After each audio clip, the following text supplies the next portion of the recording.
d'un moment à l'autre Ndiaga Diaw moom ñëw na fekkee na julli ñaar rakk yi fii ci mosquée Moussanté moom mooy jël kàddu def benn déclaration. jërëjëf ginnaaw bi ñu sant yàlla julli ci yonent bi ñu ngi ndokkeel umma islamique bi yëpp di ñaan yàlla def jàmm ci réew mi di sant bu baax imam Babacar Ndiour ci sermon bi nga xamante ni bu am solo la bu mu def surtout li ñu ci gën a retenir mooy mu jëmale ko ci non violence. alors bi muy def serment bi ci sama kër njëkk a dem mooy le président Macky Sall bi nga xamante ni ginnaaw 12 ans ginnaaw 9 ans d'échec tey dafa utiliser li nga xamante ni moom mooy ay nervi yu dal ci kaw askan wi di leen dóor di leen gaañ donc jàpp naa ni tey moom président Macky Sall dina déglu bu baax li nga xamante ni moom la imam Babacar Ndiour wax ressaisir ñu fexe ba loolu nga xamante ni ñu ngi koy utiliser muy ay nervi ñu dal ci kaw doomu aadama yi ñu mën ci dellu ginnaaw beneen bi ci des aussi ñu ngi dégg ne dañuy waajalaat beneen couvre-feu ci loo xamante ni tey benn le seul et unique responsable ci li nga xamante ni moom la ñuy tuddee troisième vague mooy le président Macky Sall parce que moom mooy déplacé wu Dakar dem à l'intérieur du pays mobiliser des centaines de cars ñu topp ko ak une délégation de plus de 500 véhicules donc ñooñu tey su fekkente ni réew mi ñu ngi waxaat troisième vague ñoom ñooy ñi nga xamante ni ñoom ñooy responsable donc tey ñun duñu mën a accepter ñu ñuy waxi tëjaat li nga xamante ni moom mooy dëkk bi ci contexte boo xamante ni ki nga xamante ni moom moo ko sooke mooy njiitum réew beneen bi nga xamante ni moom laay wax mooy ci suuf garab gi ma taxaw fi la président Idriss Seck taxawoon waxoon ni conseil économique social et environnemental amul place am fi nga xamante ni mooy ci architecture institutionnelle bi mu koy wax boobu Sénégal ñu ngi woon ci taux de croissance 6% tey ñu ngi ci 0,8% bi Idrissa Seck di wax ne nañu dissoudre conseil économique social et environnemental réew mi tollul fi mu toll tey nga xamante ni 80% des entreprises privées sont en train ñu ngi gis seen chiffre d'affaires di wàcc 90% entreprise secteur informel tey seen chiffre d'affaires mi ngi wàcc Sénégal ci dette bi nga xamante ni mooy Euroloan mi ngi nekkoon ci 2742 milliards en 2009 tey mi ngi ci 9274 milliards et ma jàpp ne nag bu Sénégal tollee foofu ci économie bu wàcc li war mooy conseil économique social environnemental bi nga xamante ni moom moo ne woon amul njëriñ jàpp naa ni heure am jot na tey pour ñu tas ko moo tax li may appel bi may lancé mën na moom démissionner comme mën nañu dissoudre conseil bi mais jàpp naa ni fi Sénégal toll ci économie lu mel ni conseil économique social et environnemental waxuma ko nag Idrissa Seck moo ko waxoon donc dama koy invité ci loolu nga xamante ni waxoon na ko à son temps ci suuf garab gii ma taxaw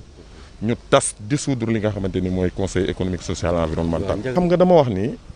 bu fekkente ni dañuy situer les responsabilités du ñu d'accord parce que bu ñu confiner benn groupe de personnes dañ leen di jox ay autorisation ñu mën di circuler mooy ñoom ci seen biir alors que ñoom ñoo sookee li nga xamante ni moo fi am ñoom ñoo sookee li nga xamante ni mooy propagation ba mu yegsi ci niveau bi mu yegsi président Macky Sall bi muy dugg ci biir réew mi xamoon na ni feebar bi mbas mi ngi fi te terewul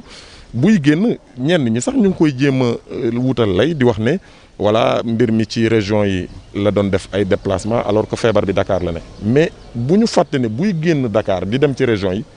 lu toll ci 200 ba 300 car ñoo koy topp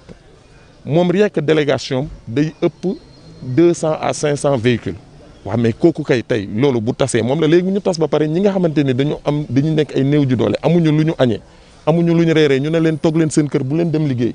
ñoom ñu ma permettre leen ñuy mën fu ñu leen neex déplacer wu fu leen neex dugg loolu laa ne population bi ñun duñ ko accepter duñu ko nangu. maintenant nag ñàkk par exemple ban formule ngay proposer. waaw bu mënulee ñàkk dañ ci xam nga moom lutte bi ñu nekk tout le temps ay étape lay nekk donc pour le moment dañuy alerter parce que étape boobu lañ toll bu ñu demee ba ci kanam su fekkente ni dafa ñu ko nar a forcer la ñu nar a def danañ leen ko wax incha allah. voilà Ndiaga Diaw nga noonu doon def rek la nga xam ne mooy déclaration en wolof ñu ànd ak moom ci français mu daal di tënk. bon voilà nous rendons grâce à Dieu et féliciter l'ensemble de la Oumma islamique d'avoir célébré aujourd'hui la fête de la Tabaski. Je tiens solennellement à féliciter l'imam Babacar Ndiour pour la pertinence son serment aujourd'hui. Alors quand il s'adressait aux fidèles musulmans, moi j'ai automatiquement pensé au président Macky Sall, qui après 9 ans d'échec, recrute des nervis qui s'attaquent aux populations, à la jeunesse qui n'est pas d'accord avec lui.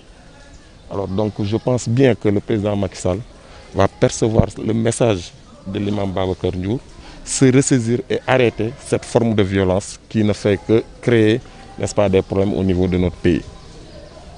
J'ai entendu des déclarations, même si ce n'est pas encore officiel, disant que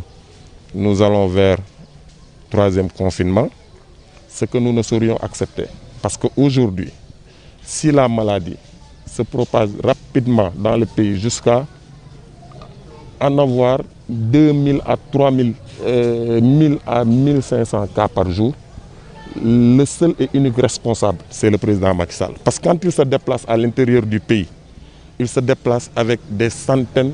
de cars, de bus. Rien que sa délégation est composée de presque de 500 véhicules. Donc aujourd'hui, si la maladie arrive à ce niveau-là, le seul et unique responsable, c'est le président Macky Sall. C'est pourquoi nous n'accepterions pas qu'il y ait un 3e confinement, parce que tout simplement, eux, ils auriont la possibilité de se déplacer, parce qu'ils détiennent aujourd'hui le pouvoir, mais aujourd'hui, il y a des parents, il y a des pères de famille qui ne peuvent pas avoir, n'est-ce pas, les dépenses quotidiennes, qui ne pourront pas se déplacer, et vous imaginez comment ils vont vivre. Donc c'est pourquoi nous alertons, nous disons au président Macky Sall que nous n'accepterions pas qu'il y ait, n'est-ce pas, 3e confinement. Maintenant, j'espère que voilà, je dis que c'est sous cet arbre que Idrissa Seck avait déclaré en son temps que le Conseil économique, social et environnemental n'avait pas sa raison d'être. Parce que tout simplement, c'était une institution budgétivore et qu'il y a d'autres urgences beaucoup plus importantes que le président Macky Sall doit se focaliser. Aujourd'hui, quand Idrissa Seck faisait cette déclaration,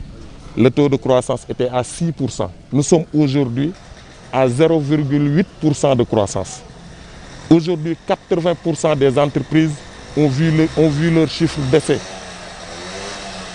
90% des entreprises du secteur informel ont également vu leur chiffre baisser. Aujourd'hui, l'économie du pays est plombée par cette malgestion de gouvernance.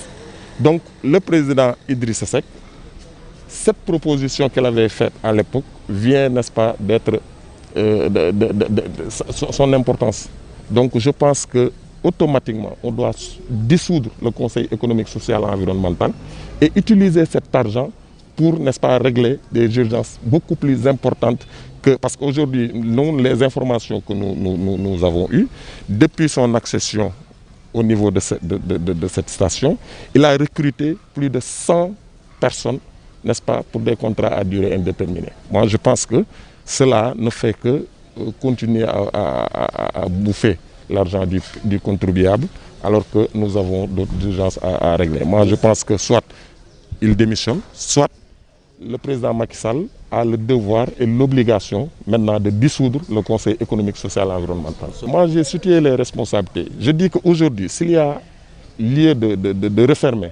le seul et unique responsable de cette situation, c'est le président Macky Sall. Parce que c'est lui qui se déplace à l'intérieur du pays avec des bus, avec une délégation que vous-même vous pouvez constater. Maintenant, si demain il veut refermer, et que ses proches auraient la possibilité de se déplacer partout où ils veulent, parce que c'est eux qui détiennent le pouvoir. Mais est-ce qu'ils pensent à ces centaines de milliers de pères de famille qui ne pourront pas se déplacer et qui n'ont pas de quoi manger? Donc c'est pourquoi nous sommes contre, n'est-ce pas, cette fermeture. Et si toutefois il veut forcer cela, ce sera